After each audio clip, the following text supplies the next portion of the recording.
நேற்று ஒரு கூட்டத்துல எடப்பாடி பேசுறாரு, எங்க ஆட்சியில முழுமையாக நாங்க வியாபாரிகளை வியாபாரம் செய்ய நான் எந்த தொந்தரவும் பண்ணலன்னு சொல்றாரு. யோசிச்சு பாருங்க.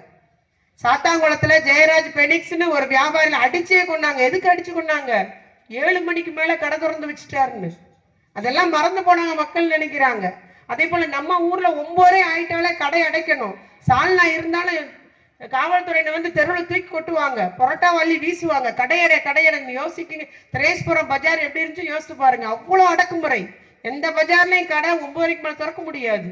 ஆனா எங்க தளபதி கொரோனா நேரம் ஆட்சிக்கு வந்தவொடனே என்ன சொன்னார்னா, இப்ப 24 மணி நேரமும் தொழில் செய்யலாம், பாதுகாப்பா இருக்குது, சட்டம் ஒழுங்கு பாதுகாப்பு, எவ்வளவு நேரம் நீங்க தொழில் செய்யலாம், உழைக்கும் மக்களுக்கு தடையே கிடையாது, எவ்வளவு நாள் நீங்க கடையை திறந்து வைக்கலான்னு இன்னைக்கு உத்தரவு போட்டிருக்கு. இன்னைக்கு வளர்ச்சி அடைஞ்சு வருது.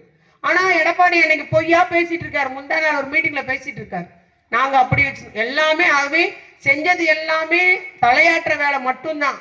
தன்னுடைய வீட்டு கஜானா நிரப்புனாரு, சசிகலா அம்மாவை எட்டி உதைச்சாரு, தனக்கு ஒரு துரோகம் செஞ்சாரு, அதிமுக கைப்பற்றினாரு. இன்னைக்கும் தலையாட்டிட்டு இருக்கிறாரு. ஒன்றிய அரசுக்கு, பாஜக அரசுக்கு தலையாட்டிட்டு உள்ளே நையான்னு சொல்றாரு.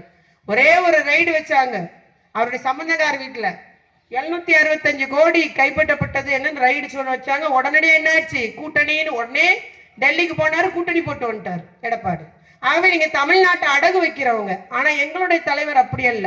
என்ன இன்னல்கள், அச்சுறுத்தல்கள், அமைச்சர்களுக்கு என்ன அச்சுறுத்தல் என்ன வந்தாலும் சரி, நீங்க என்ன இடைஞ்சல் கொடுத்தாலும் உறுதியா இருப்போம். நாங்க கொள்கை கோட்பாடோட இருப்போம். எங்களுக்கு நோக்கம் தமிழக மக்கள் வாழ்வாதாரம், தமிழ்நாடு வளர்ச்சி.